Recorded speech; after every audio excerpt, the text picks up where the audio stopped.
Medina এই স্টেটটাকে আগে internal এবং এক্সটার্নাল যত থ্রেট হতে পারে সবগুলো থেকে আগে সেফ জোন বানাতে হবে। এমনও হতে পারে মদিনা হাতছাড়া হয়ে যেতে পারে। মদিনা যদি হাতছাড়া হয়, মদিনা থেকেও যদি আমার হিজরত করা লাগে, আমি কই যাব? ওইটারে সেকেন্ড বেস, প্ল্যান বি হিসেবে রেখে দিয়েছিলেন যে জাফর তুমি আইসো না, তুমি থাকো, নতুন নতুন যা আয়াত আসবে আমি সাহাবি দিয়ে এই বিধানগুলো পাঠাবো, ওখানে প্র্যাকটিস করতে থাকো, ইউল বি ফাইন দেয়ার, থাকো, আশা লাগবে না। থাকতে থাকতে সপ্তম হিজরি পর্যন্ত, খন্দকের যুদ্ধের মাধ্যমে যখন কোরাইশদের 20 দাঁত ভেঙে দেওয়া হলো, সপ্তম হিজরিতে যখন খাইবার দুর্গ বিজয় হয়ে গেল, now Islam came as a regional super power. রাসূল ইসলাম বলছেন আর ইন্টারনাল থ্রেটও নাই, এক্সটার্নাল থ্রেটও নাই, এবার আর কোনো টেনশন নাই। জাফর ইবনে আবি তালিবকে চিঠি পাঠালেন, তিনি বিশাল বাহিনী নিয়ে মুসলিমদেরকে নিয়ে তিনি ব্যাক করলেন মদিনাতে। আল্লাহু আকবার। This is called wisdom, practical wisdom. রাসূল ইসলামের এইভাবে এমন কোনো সিদ্ধান্ত নাই যেটার পেছনে প্রজ্ঞা ছিল না, প্রত্যেকটা সিদ্ধান্ত ছিল প্রজ্ঞায় সুসজ্জিত। আমরা যদি মদিনার একটা উইজডমের কথা খেয়াল করি, খুব সংক্ষেপে বলি, মদিনাতে আল্লাহ রাসূল সাল্লাল্লাহু আলাইহি ওয়া আলিহি ওয়াসাল্লাম, মদিনার সোসাইটিতে মুনাফিক কারা বলেন তো? এটা কি রাসূল সাল্লাল্লাহু আলাইহি ওয়াসাল্লাম জানতেন না? জানতেন কিনা বলেন? এই জানাটা কি ধারণা বেশ, মানে মনে হয় ও মুনাফিক এরকম, নাকি গাইডেড বাই ওয়াহি, গাইডেড বাই রেভেলেশন? স্বয়ং আল্লাহ তাআলা জানিয়ে দিয়েছেন। এরপরও কোনোদিন রাসূল সাল্লাল্লাহু আলাইহি ওয়াসাল্লাম মানুষের সামনে কাউকে মুনাফিক বলে পরিচয় করিয়ে দেন নাই। মদিনার সোসাইটিতে কেউ জানতো না, বুঝতে পারতো আচরণ মুনাফিকের মতো, কিন্তু রাসূল ইসলাম কখনো বলেন নাই যে ও মুনাফিক। কখনো বলছেন? বলেন নাই। চিন্তা করছেন? আমরা তো কথায় কথায় ফেসবুকে মন মতো না হইলে কি লিখি? মন মতো না হলেই বেসড অন অ্যাজাম্পশন, আমার মন মতো হয় নাই, ও মুনাফিক। কিন্তু ওহী দ্বারা সুনিশ্চিত হয়েও রাসূল ইসলাম কাউকে মুনাফিক বলে অ্যাড্রেস করেন নাই। আল্লাহু আকবার। কেন করেন নাই? মুসলিম সাহাবারা চটে যাবে, মুনাফিকদেরকে হত্যা করবে, তখন মুশরিকরা, কোরাইশরা, ইহুদিরা কি বলবে? যে মুহাম্মদের অনুসারীরা একে অন্যকে হত্যা করে। কারণ মুনাফিকরা তো অন্য সাহাবীদের মতো তারাও মসজিদে নববীতে এসে রাসূল সাল্লাল্লাহু আলাইহি ওয়াসাল্লামের পেছনে নামাজ পড়তো। অ্যাপারেন্টলি দেখতে তো তারাও মুমিন, দেখতে তারাও কি মুমিন। কখন রাসূল সাল্লাল্লাহু আলাইহি ওয়াসাল্লাম বলেন? তবে হুযায়ফা ইবনুল ইয়ামান রাদিয়াল্লাহু তাআলা আনহু নামে একজন সাহাবী, উনি মদিনার গোয়েন্দা বিভাগের প্রধান ছিলেন রাসূল সাল্লাল্লাহু আলাইহি ওয়াসাল্লামের। উনাকে বলে গিয়েছিলেন কারা কারা মুনাফিক, নামের লিস্টটা অ্যাজ এ রেফারেন্স শুধু উনাকে বলেছেন, আর কাউকে বলেন নাই। এজন্য ওমরে ফারুক রাদিয়াল্লাহু তাআলা আনহু যখন মদিনার খলিফা,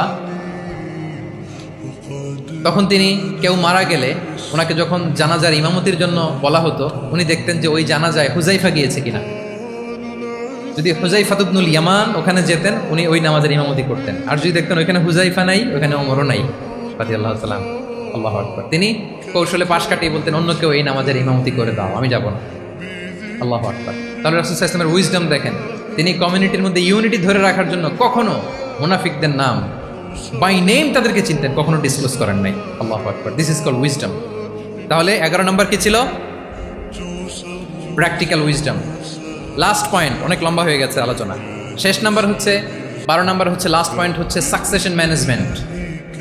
a good leader produces a good leader, a true leader produces a true leader. একজন ভালো নেতা সে ভালো নেতা তৈরি করে, কি বলেন? একজন যোগ্য নেতা আরো যোগ্য উত্তরসূরি তৈরি করে, ঠিক কিনা বলেন? আমি শুধু নেতা, নেতৃত্বের সব গুণ আমার মধ্যে খালি হাবুডুবু খায়, আমি কাউরে নেতা বানাতে পারলাম না, তো আমি চলে যাওয়ার পরে আমার দল চালাবে কে? আমার দেশ চালাবে কে? এই উম্মাকে নেতৃত্ব দিবে কে? রাসূল সাল্লাল্লাহু আলাইহি ওয়াসাল্লাম নিজে যেমনি অনুসরণীয় নেতা ছিলেন, অনুকরণীয় নেতৃত্ব দিয়েছেন, তিনি এরকম নেতৃত্ব তৈরিও করে গিয়েছেন, ঠিক কিনা বলেন? আল খোলাফা আর রশিদিন আল মাহদিন, তাদের কথা যদি খেয়াল করেন, আবু বকর রাদিয়াল্লাহু তাআলা আনহুর ব্যাপারে তো ওনার প্রচ্ছন্ন কিছু ইঙ্গিতও ছিল। ওনার অবর্তমানে নামাজ পড়িয়েছে কে মসজিদে নববীতে? আবু বকর রাদিয়াল্লাহু তাআলা আনহু। ওনার হজ পালনের আগে হজের জন্য পাঠিয়েছিলেন কাকে? নবম হিজরিতে আবু বকর রাদিয়াল্লাহু তাআলা। এগুলো ছিল প্রচ্ছন্ন ইঙ্গিত। এবং সাকিফায়ে বনু সাঈদাতে ওমরে ফারুক বলেন যে আপনাকে আমরা নেতা মানি, সবাই এক বাক্যে মেনে নিল। আজও ওই জায়গাটা মসজিদে নববীর এক পাশে সাকিফায়ে বনু সাঈদার বড় সাইনবোর্ড আছে, ওখানে বিকেলবেলা আনসারি সাহাবারা বসে গল্প করতেন। ওই জায়গাতে আবু বকর রাদিয়াল্লাহু তাআলা আনহুর খলিফা নির্বাচনের ব্যাপারটা ঘটেছে। উনি ওসিয়ত করে গিয়েছিলেন ওমরে ফারুক রাদিয়াল্লাহু তাআলা আনহু খলিফা হবেন। ওমরে ফারুককে যখন অ্যাসাসিনেশন করা হলো, উনি একটা প্যানেল করে দিয়ে গেলেন, সেখান থেকে ওসমান রাদিয়াল্লাহু তাআলা আনহু হলেন। ওসমান রাদিয়াল্লাহু তাআলা আনহুর হত্যা পরবর্তী উদ্ভূত পরিস্থিতিতে আলী রাদিয়াল্লাহু তাআলা আনহু হলেন। একজনের চেয়ে আরেকজন শ্রেষ্ঠ, একজনের চেয়ে আরেকজনের মানাকে অসাধারণ, অসাধারণ। এই যে নেতৃত্ব রাসূল সাল্লাল্লাহু আলাইহি ওয়াসাল্লাম এটা জীবদ্দশায় তৈরি করেছেন। যার যেখানে ক্যাপাসিটি দেখেছেন তাকে ওই দিকে উদ্বুদ্ধ করেছেন। যার মধ্যে যুদ্ধের ব্যাপারে জ্ঞান দেখেছেন, তাকে যুদ্ধের সেনাপতি বানিয়েছেন। Khalid bin Walid, chief of the Muslim military, Muslim বাহিনীর সেনাপ্রধান ছিলেন কে? খালিদ বিন ওয়ালিদ। ওনার দিয়ে কখনো কবিতা লিখতে পাঠাইছেন রাসূল সাল্লাল্লাহু আলাইহি ওয়াসাল্লাম? কিন্তু হাসান বিন সাবিতকে দিয়ে কি করছেন? শুধু কি কবিতা লেখানো? মিম্বরের পাশে মসজিদে নববীতে আরেকটা মিম্বর বানাই দিয়েছেন, স্টেজ, যে তুমি এখানে দাঁড়িয়ে এমন জ্বালাময়ী কবিতা লিখবে যেন গুজবাম হয় মুসলমানদের, জেহাদের ময়দানের জন্য ঝাঁপিয়ে পড়ে।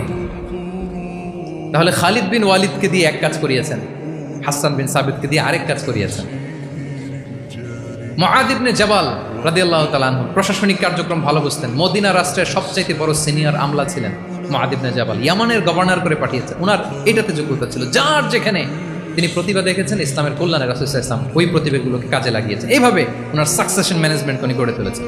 ফলে ওনার পরবর্তীতে বছরের পর বছর ইসলামী নেতৃত্বের হাল ধরতে মুসলিম উম্মার বেগ পেতে হয় নাই, ঠিক কিনা বলেন? তাহলে good leader, true leader produces a good leader. একজন সফল নেতা সে এরকম আরো অনেক সফল নেতৃত্ব তৈরি করে যায়, তাহলেই তার নেতৃত্ব সামনের দিকে আগাতে থাকে। তাহলে সর্বশেষ পয়েন্টটা কি ছিল? Succession management. 12টা জিজ্ঞেস করলে বলা যাবে?